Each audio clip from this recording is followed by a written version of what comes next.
Dr. Tim Babineau, Chief Physician Advisor at ECG Management Consultants.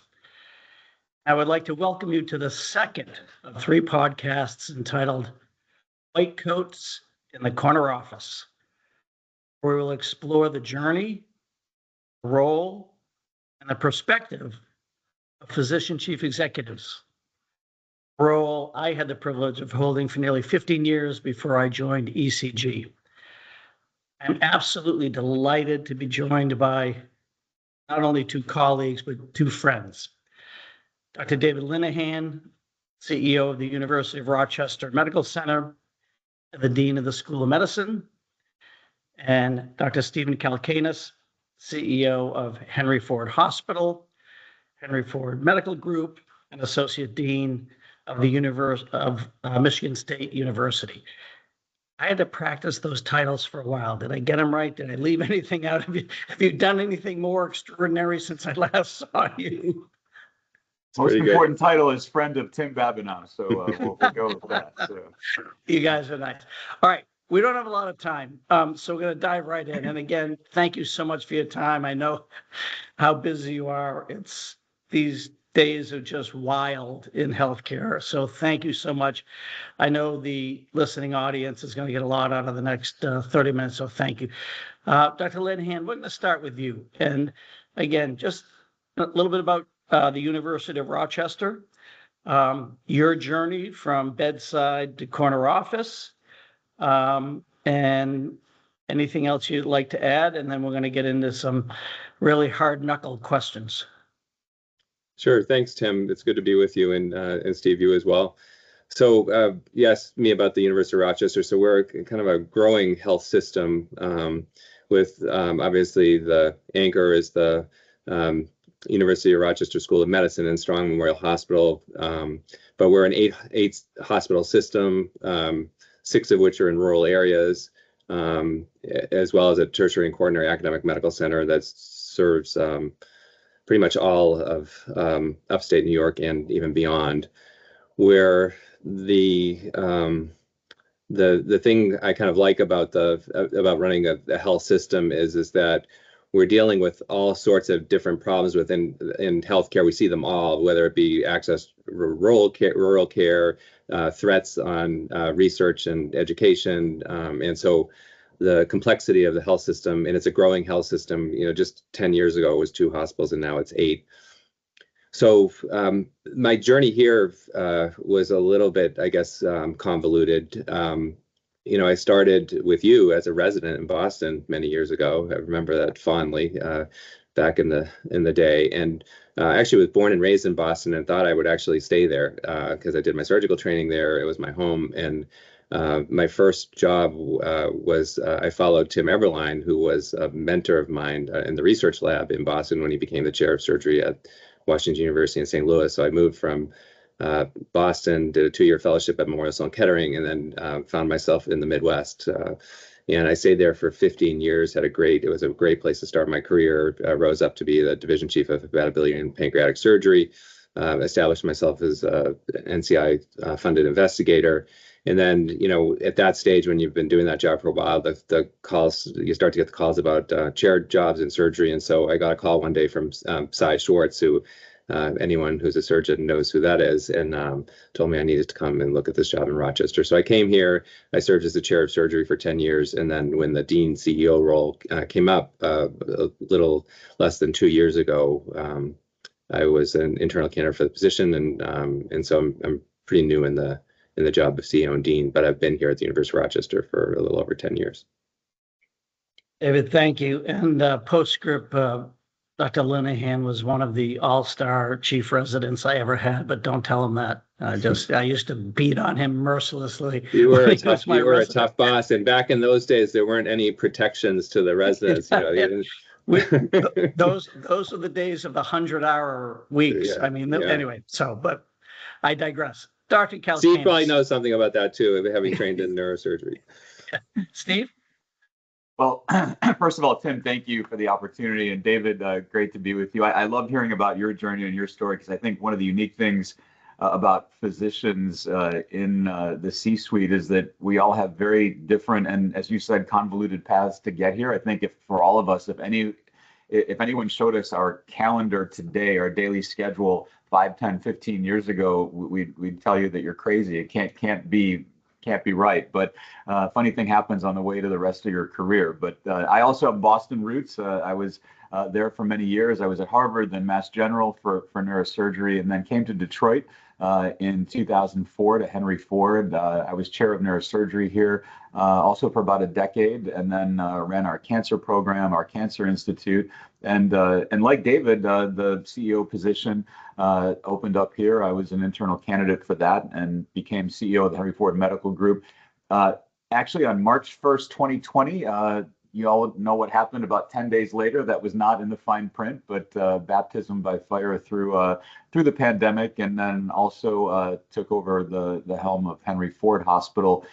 Today, Henry Ford Health has 14 hospitals. We're 50,000 strong. I have 3,000 physicians reporting up to me, as well as about 8,000 people in Henry Ford Hospital, which is our flagship medical center here in Detroit and throughout the Henry Ford system. So interesting times for sure. There's a lot of turbulence in the world, both in healthcare and beyond, and we seem to be at the cross section of that. So looking forward to the conversation.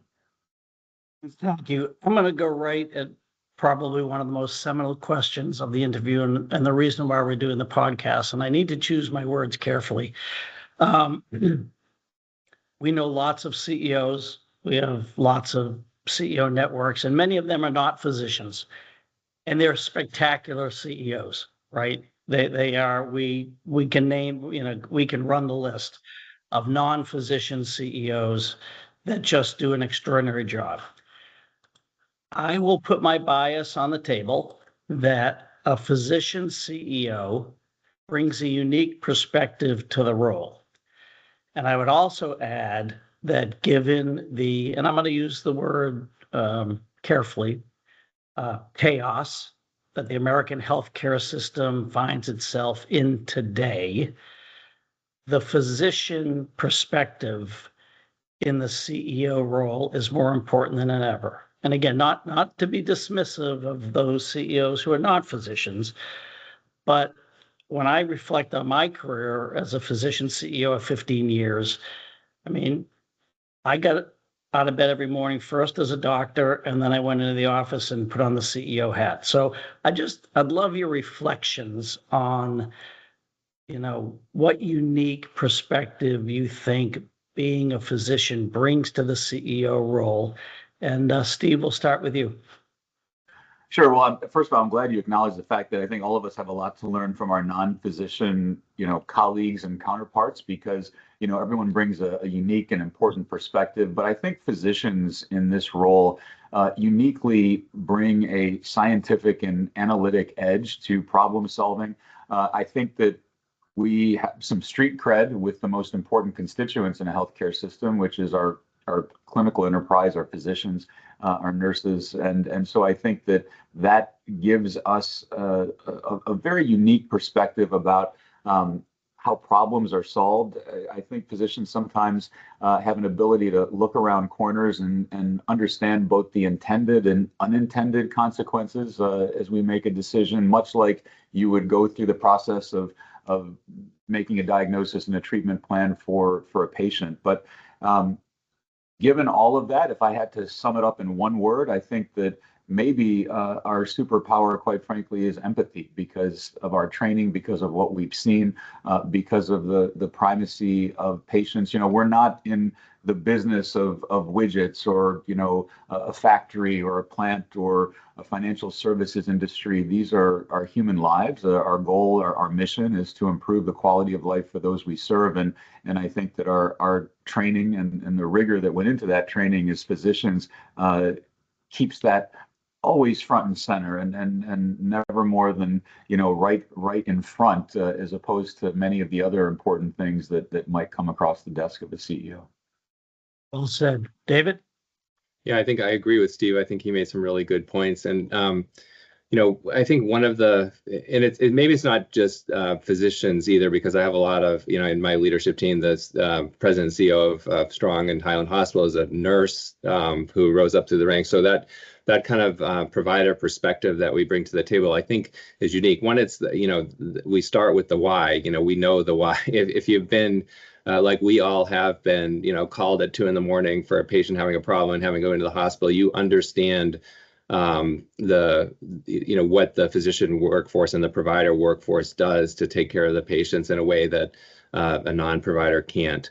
And so I do think that understanding the why and keeping that focus on the patient, we have a unique perspective on that. That's not to say that people that aren't physicians don't get that either, because it's a prerequisite, I think, for really doing the job.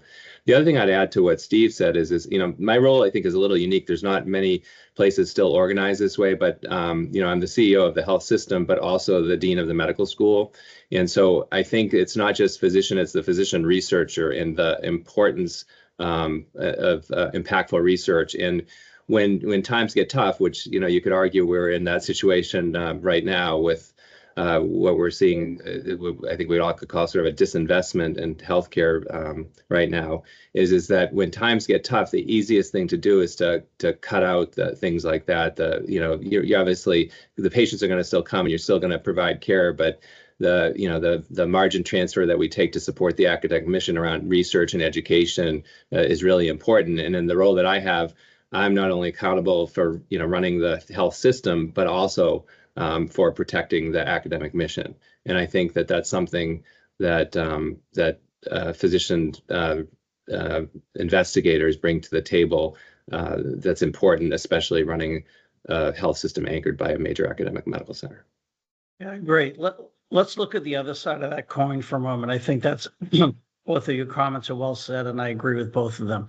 Sometimes the whispers in the corridor and the knock on physician CEOs is, well, they don't really understand business. They know patient care, but and yet you are both, and I are running multi-billion-dollar companies with 50,000 employees. Steve, I think you said, I had 20. I thought that was a lot. How do you think about the other, not the other hat, the role you play as the financial steward of the organization? Do you need an advanced degree? Do you learn it on the job? Do you just make sure you have a really darn good CFO? I mean, we have the big complicated roles, but how do you deal with the business aspect of your role, David? Yeah, I think that's a really good question. And it's one, when I became chair of surgery, I thought about that a lot because, I was a busy surgeon. I was running a basic science research lab. I was getting R1s. Those are not the skill sets that you necessarily need to, be a great department administrator and a steward of the finances.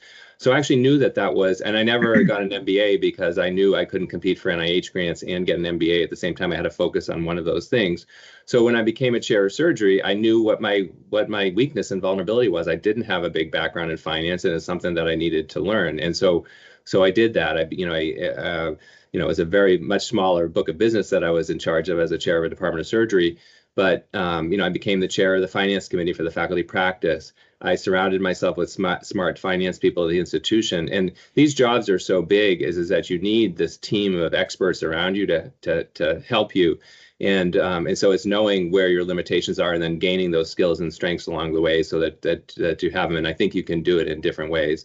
At the end of the day, I think we're smart enough to know it's like you enhance revenue and decrease expense and still deliver the same high quality care. And so I think that the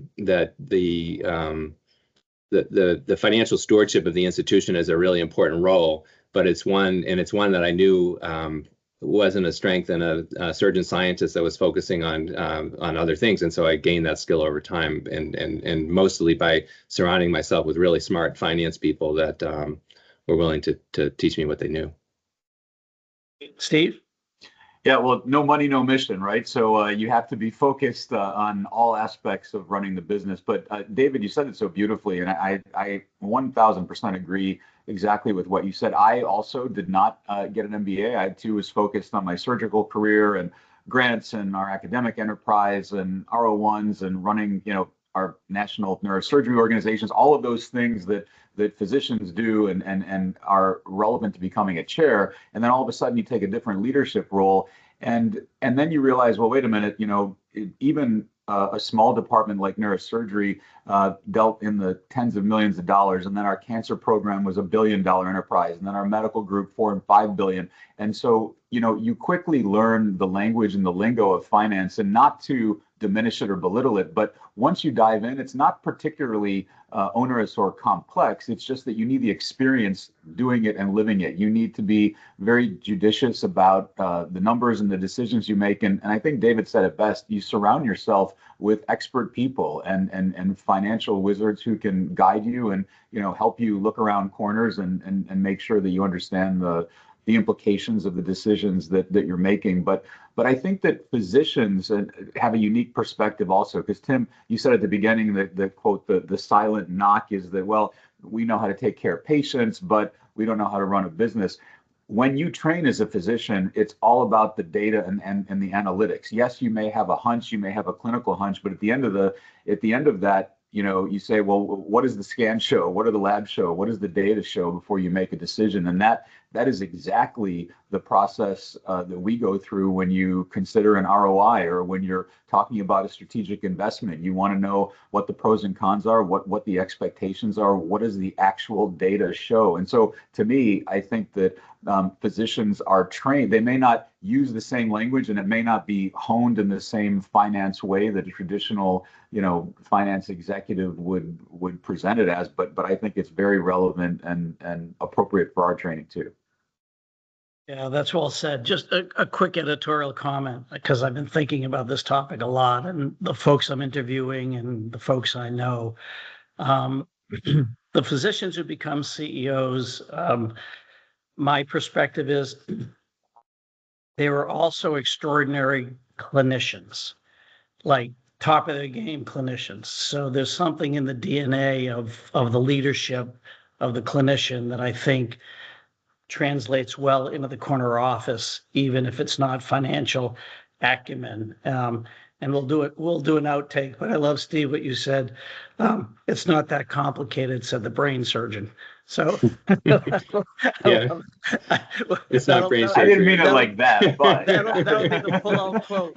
We'll send it Becker's CFO. No, I'm joking. And this is casual.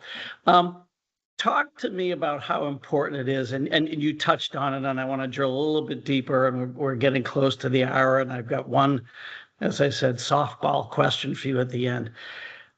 Talk about team. How important is it for you to have a team around you? How do you select your team? What criteria do you use? Because to me, that was what made me successful, is I was pretty good at handpicking good team members. And if you weren't a good team member, you didn't last very long. David, how do you think about that? How do you think about how to build your team? And you're relatively new in the role, so you're probably still building your team. Yeah, I mean, it comes down to values, right? You want somebody that understands the mission of the organization and brings a set of values that aligns with yours to the job. I often quote Alyssa McInerney, who is an emerita chair of pediatrics here, who's been sort of a key advisor to me, and she says, if you ever feel lost, focus on the patient and you'll see the path. And I think she's exactly right. And so when I'm looking to build leadership teams around me, you want people that sort of share that mindset. And that's like the CFO as much as it is the chief operating officer of the hospital. Just everyone focused on the mission, everyone focused on the why, so that we can be the best place to work, the best place for patients to come, the best place to learn as learners across the board, and the best place to do impactful research. So you're looking for people that buy into the mission, but it really comes down to that core set of values we have around trying to improve health for everyone that we serve. That, Steve?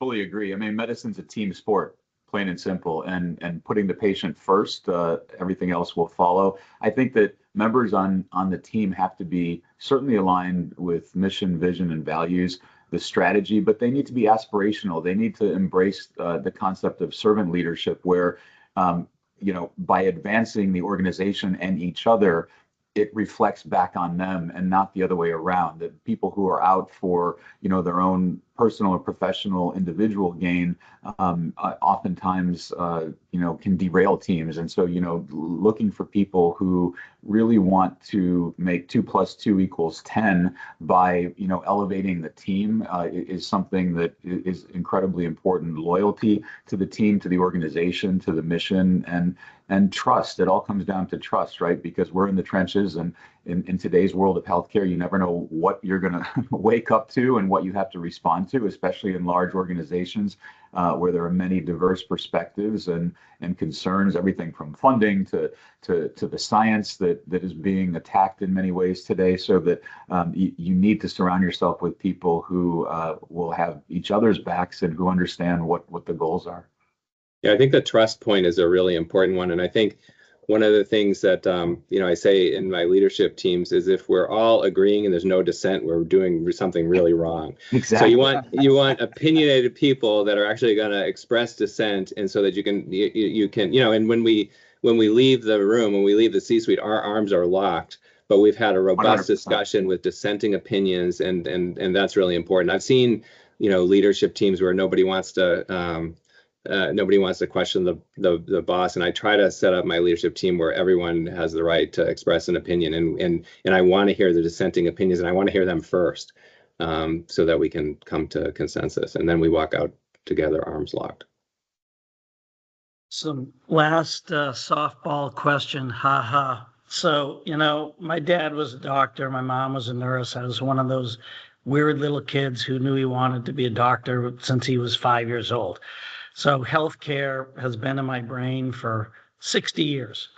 Had the privilege of being a surgeon for 25 years. I still miss the operating room. Had the privilege of having your jobs for 15 years. I don't miss it. I can't remember in my entire lifetime a more challenging time in American healthcare. No easy solutions, no easy fixes. I have a hard time, honestly, seeing the light at the end of the tunnel. So I thank both of you for continuing to sit in the chair you sit in. It's the hot seat, and it gets hotter every day. So my softball question is, if there was one thing we should collectively, legislatively, politically, societies work together to fix in American healthcare to make it better than it is today. And I know that that's a unfair question because it's not one thing, but I'm going to put you on the spot and ask you, what's the one thing you would put your money on, Steve? Well, it's right up there with world hunger and peace and all of these things, these existential questions. But I think that as a profession and as a field, we need to be better about aligning incentives to outcomes so that patients see the value in healthcare. We have the most amazing healthcare system the world has ever known in this country, and yet from a population health perspective, we can do a lot better. So how do you bridge that gap?